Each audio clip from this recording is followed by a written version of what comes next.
शादी के 2 दिन बाद ही गांव में मातम छा गया। प्रिया, नई दुल्हन, अपने ससुराल में सपनों के साथ आई थी, लेकिन अचानक उसकी लाश घर के पास कुएं में मिली। गांव में तरह तरह की बातें होने लगीं। कुछ बोले मायके की याद में उसने जान दे दी।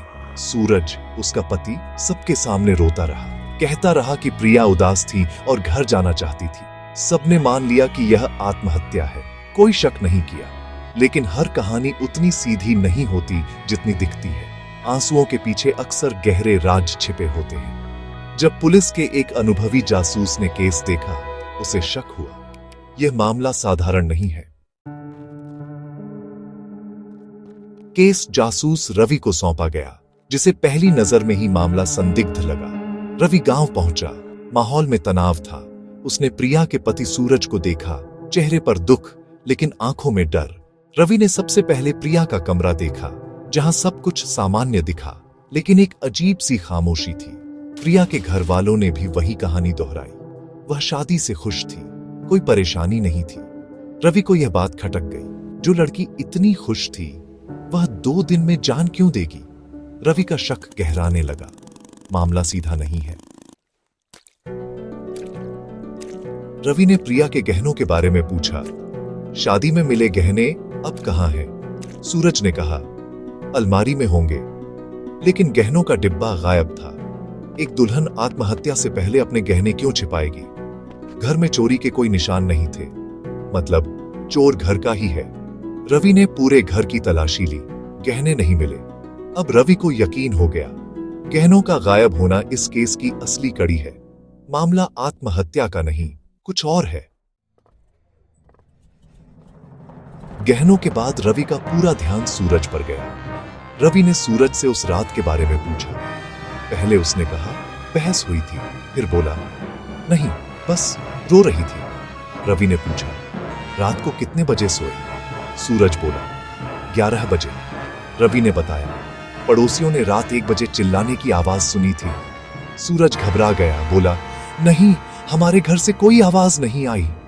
उसके बयान बार बार बदल रहे थे, डर साफ दिख रहा था। रवि समझ गया, सूरज कुछ छिपा रहा है। अब सूरज पर कड़ी नजर रखी जाएगी। रवि ने सूरज के अतीत की पड़ताल शुरू की। पता चला, सूरज कर्ज में डूबा था।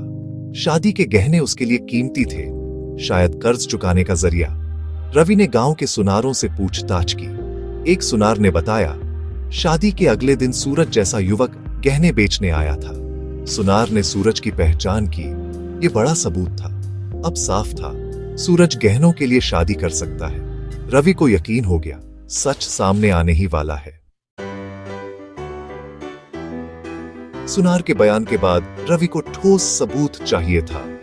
पोस्टमार्टम रिपोर्ट आई, प्रिया की मौत डूबने से, लेकिन सिर पर गहरी चोट थी। अब साफ था, यह हत्या है, आत्महत्या नहीं। रवि ने हत्या में इस्तेमाल हथियार और गहनों की तलाश शुरू की।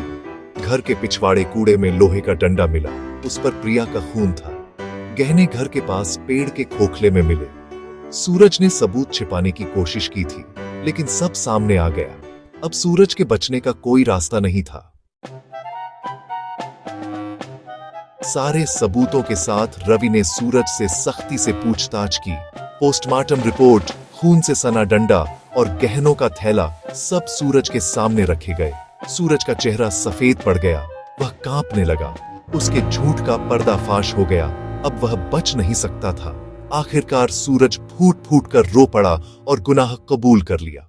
उसने बताया, कर्ज में डूबा था, गहनों के लिए शादी की थी, गहनों के लिए प्रिया से झगड़ा हुआ, गुस्से में मार डाला।